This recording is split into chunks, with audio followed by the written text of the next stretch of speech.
What's up, nerds? So today we are gonna do my top 10 books of 2020. But first, some stipulations and honorable mentions. First, no duplicates. And they gotta be read this year. So there's some books where I may have started in 2019 at the very end. But stuff like Gal's Goat Boy, I am taking off just because I kind of read it halfway through 2019 and 2020. Luckily, it's not finished because there's 30 pages. But I decided to leave it off to create room for more books. No duplicates, spoilers, so I didn't be talking. So stuff like, I didn't read this book either. So stuff like Babel 17 and Nova are not going to be on this list, unfortunately, even though they're amazing books, and they definitely would, but spoiler, another book is. You should all know it by now. Some honorable mentions. The Circus of Dr. La was really dope. It was just a nice, cool little, strange little modernist book. I don't know if it's actually modernist, but it was cool. Stuff like Kathy Acker, My Demonology, which you can't find, was also really good. And those are all the honorable mentions, so let's get into it. Oh yeah, also, it's a list through 1 through 10, but there's no real order until like the last 5-ish in a sense. But it's not like one book is better than the other. Main example, See Above, Sun Below by George Solis. My homeboy on Instagram, we've become really good friends this year, and this is a really great debut novel, and I just wanted to get a lot more attention out there. He has some absolutely beautiful passages and just has a really eye and ear for like dialogue and how different age groups talks about. And I just love all the Tessa segments there. Air and sea. Funny thing, he told me it's pronounced air, not hair. So I thought it was like heresy, like air, hair and sea, but it's air and sea. So kind of like what I talked about in the last video, I might have screwed some people up on that. But great book, great writing, great postmodernist humor, and just really great pseudo-mythological literary passages that I really love. And I know his next book is going to focus on that, so really excited for that. So the next book is, I'm going to switch this around. Similar to that, a younger author whose debut novel had a great eye for dialogue is Daisy Johnson. I got this by an Instagram crush that didn't work out, but the book is really good. And in a very, very different way, she interposes myth in this book as well, in a way that's really shocking, actually, and took me by surprise, but was very satisfying, didn't feel forced. And books like George, she has a very good ear for different age groups. She's able to write disabled old people really well. And it just really has a really nice modernist bent. And I love how this book doesn't assume you're an idiot and doesn't take you by the hand. And it just really to go along and allow there to be confusing sections out there. So really give this book a read. I didn't like her novel that came out this year, Sisters, as much or that much, to be honest. But her debut novel, Everything Under, beautiful book.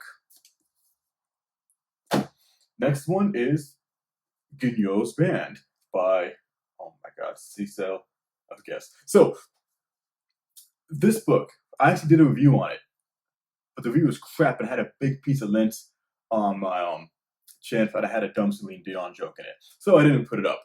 But the book, I put it here because even though the plot is nothing super spectacular to go home about, I wanted to give this one a shout out just because the writing is so beautiful. I was really looking for modernist work this year, and this book has very stylized modernism in a way that I don't necessarily see with super, super short sentences.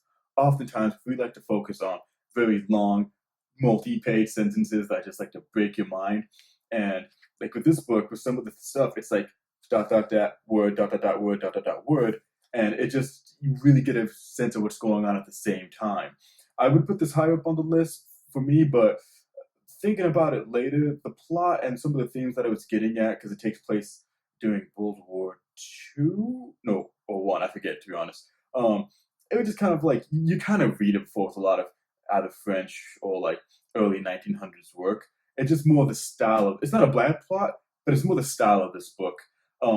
If we just broke it down to plot elements, I would say stuff like The Torture Garden is a much better book. However, stylistically, this book is beautiful. Next, another one from George he suggested is Daimon by Abel Passier. This book I really like because it has something to say. Just like another book, oh my god, I forget the name of it, but it was about the wife of one of the Spanish conquistadors as well, and really uses it to interpose what the lost parts of history about of Latin American Aboriginal civilizations that we don't know about to fulfill it. Now, in a lot of ways, Gabriel Marquez, I feel, is a better writer. But I think just from this novel, I might like Postier more, just because maybe it doesn't help. Read Love in the Time of Cholera this year, or finished it because I was halfway through the book and I decided I'm just gonna finish this book or it'll never get finished. And Love in the Time of Cholera felt a bit indulgent and had very questionable underage sex in a way that wasn't really a commentary on anything and felt more like when people say male fantasy, this is what they're getting at. But Posse, even though he has a transgressive sexual moments, it's done in a way to really get at the character and show what an asshole Aguirre is in this book. And he just has a really beautiful thing to say, and just how colonialism isn't designated to one individual. It's something that propagates itself like a machine, and even hurts the local not only the local inhabitants, the people who colonize later on as well. It hurts just so many people. Next one up is a classic. Again, this was a modernist year for me. The Sound and the Fury by Faulkner. Now, I couldn't remember like all the books I read in the beginning of the year. I think I had a lot of reading lulls, to be honest. My reading really picked up in the later half, but I was looking through my bookshelf and like, oh yeah, I read this thing. And I'm glad I remembered, because this book, this is why I took Gal Schoolboy off too, but this book is beautiful. Great modernist writing, great characters, just, really tugs in your heartstrings. And if we want to talk about a book that doesn't hold your hand, this is certainly one of them. I've read much tougher books than this one, but man, this is the book where I'm just like, oh, this is why people love Faulkner. I read As I Lay Dying as well, but this book kind of blows it out of the water for me. And there's certain sections I really need to go back and reread, like I forgot his name, but the kid who was the college student just kind of walking around town and everything, and he finds a little girl. I really want to reread those segments, because that was really the most difficult part of the book. Everything else, other than like the names and the repeated names of the family members, it's not too bad, but just beautiful writing, and just really admire it. I have to read more Faulkner eventually. And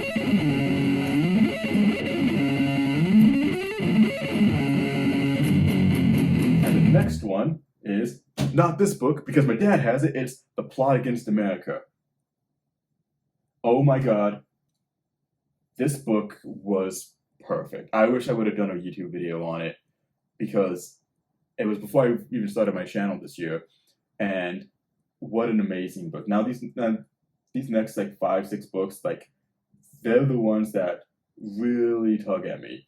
They, having some Jewish identity and having an alternate history of Lindenberg winning the presidency, and just seeing how misinformation and anti-Semitism gets spread around, and America trying its damnedest to be isolated based off not so credible information that's getting passed around, but that the racist populace is taking up just because they want to self-serve their own ideations.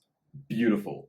We get to see the levels of that on the macro and the micro scale, and even the more heartfelt that Roth interposed himself. And thankfully we're out of it now, but given the political climate that we were in when I was reading this book at the beginning of the year, and we're still in now, actually we're not out of it, that's not till January 20th, but it really made sense of the current administration that we're going through. It was like when I read Prague Cemetery, and I was like, I get it, I see the lines, I see the tactics that they're using, and how it progresses. It's like learning the etymology of words. And, great book, classic. I guess they made an HBO series about it, but I didn't watch it.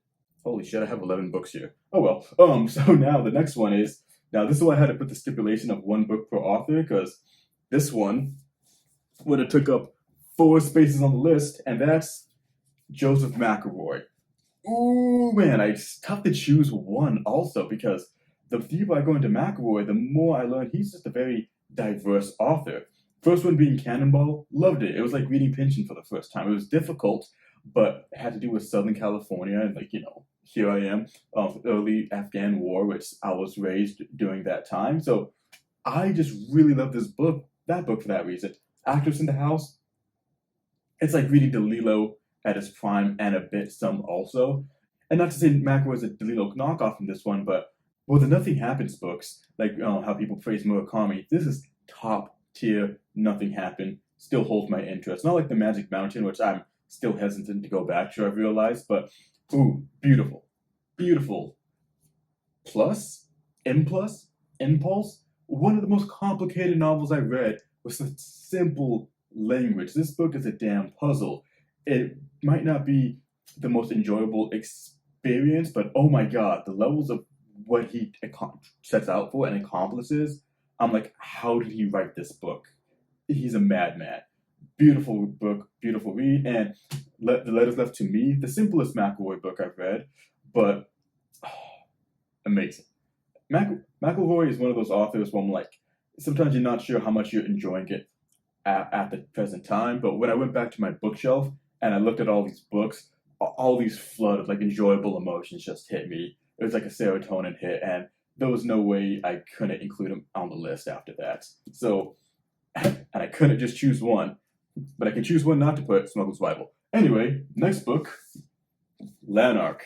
Again, I was looking for modernist literature, and I guess this fits the bill a little bit. Not too much. I'd probably put it in one postmodern. I don't know, but it has some surreal elements. But it's by Alistair Gray, and this book hit me. It was so tough to read, not because I mean, like, yeah, it's a dense book. It has small writing, and it's gonna take a while. But the language isn't difficult. It was tough for me to read because reading the main character, Lanark, I just saw so much of myself and so much of my own development in him. Like, those lines, like, he has a really tough time being happy, and just, it was tough not to interpose myself on him so much. So, this book, again, this is a great debut novel. I guess I'm reading the list of great debut novels, except Smuggler's Bible. And this book is just beautiful, and I love the really strange elements throughout the book and the structure of it as well. And you should just go read it. It's just amazing. I have to read more about him as well. But I think this is his most popular novel, so we'll see. Another great book, one I would have never, this is the great thing about like Instagram and YouTube. McElroy, Postier, I would have never found them if not for having an Instagram account and not being out there in the small YouTube clique that we're in. This one I would have never heard of, but it's Lauraholic by Alexander Theroux. Oh my god, this book addressed so many. I was addressing a lot of presumptions I've had about gender for a while, and gender in the sense of stuff I learned in college, and just seeing, because I've been seeing a lot of the disconnect between theory and reality of gender, and this one kind of bridges the gap between the two. Theroux is just such a erudite individual, and oh my god, this novel is so much denser than like stuff like, I would even say, than Penton and Echo, which is insane. Just every page is filled with so many factoids and relevant factoids, and you just get bombarded with information. And one of the things you just kind of learn too is that we might have some answers, we might have some close approximations, but we'll never fully understand gender, sex, love, passion, all those things that are so pertinent to humans. The questions that there's just too many questions and there's not enough answers, and it just kind of leaves it in this weird fluctuating state in a sense. But this book also just addresses really great things, like in the Ice Stone essays or Bored on the 4th of July, stuff that I'm just like, yeah, I have to agree with. I can't think of any arguments against them. And it is just such a great book and a heart-wrenching book, and just a great lesson for both genders, especially in the hetero sense of like the male and the female, to watch out for in life. And just stuff to watch out for, and just really basing on like characters that are not the best people. It's just a very beautiful allegory in terms of sexuality, gender, and just all of the above. Definitely read this book. It's worth your time. Now, my number one book of the year, it's Delany. It has to be Delany. I was saying this book was my number one book of the year for a while, before I even read these. It's Shaot Rumblin, His Sensations and Ideas by Samuel R. Delany. I love this book. Being a straight individual, reading very, very transgressive gay erotica, I love how Delany addressed sexuality. Like, some authors describe them as post-transgressive, and I'll agree. I'm not saying to go out there, fuck your dad, piss your bed, eat your boogies, eat your sperm, and stuff like that. But what I am saying is that, and just seeing all the different permutations of love and relationships that they can hold, and just be in the most transgressive sense. It's like when you listen to a very atonal song, and what it does is that it pushes the boundaries of music, and like some transgressive literature seeks to do. I've been fortunate to read some great ones, but probably more stuff that you'll see on the internet or stuff like that. It's just there to shit post. It's just there to push boundaries, or they just push boundaries in that sense to make room for others. But Delany does it simultaneously while providing a very great and heartfelt story while pushing sexual boundaries to its limits. And one of my favorite characters, Scummy, in the book, who's a cocksucker who's homeless, is one of the most wholesome characters I've seen this year. I really love this book, and not only do I love this book, but now I have a personal attachment to it even more so because I got to talk to Delany. I kept sending him this book, and he finally saw it, and I got to interview him. I got to talk to him, and he gave me a lot more book recommendations and everything. I would have never thought I would speak to an author like Delany in a long time. But, this book, not only being a great book and opens up stuff in my personal life, but it just opens up stuff like in my personal life in the literary sense as well. And it just, it's just an amazing book, and I'm so glad I came across it. I'm eventually going to review all of Delany on this channel, but those are my top 10 books of the year. But ultimately, I like to say one more thing too, being the end of the year, and that's thank you to all of you guys. This has been a very great experience for me, for putting videos on YouTube and just getting such wonderful feedback. And I thought I was just going to be throwing crap into a void for a long time, but I've already had 100 subscribers. I'm already great talking to all these great people. I feel like when they talk about in psychology, we're finding a community and finding that healthy network of people. I feel like I found that, and I just want to give a lot of great shout outs to my new friend George, Leaf by Leaf, Noah, and everybody who reads, Christopher Robinson, The Republic of Bad Taste, Ryan, Puntos Literatos. You guys have really been very supportive, been very great with the reading recommendations, and just having this whole channel and everything has really pushed me to read even more so, and just kind of sparked that fire of wanting to learn as much as possible. And I have a bunch of books listed for next year. 2018 was my golden year of reading. I think 2021 is going to be another golden year, and I'm really excited to push myself. And just again, thank you to all of you. Next and final stop, Oceanside Transit Centre.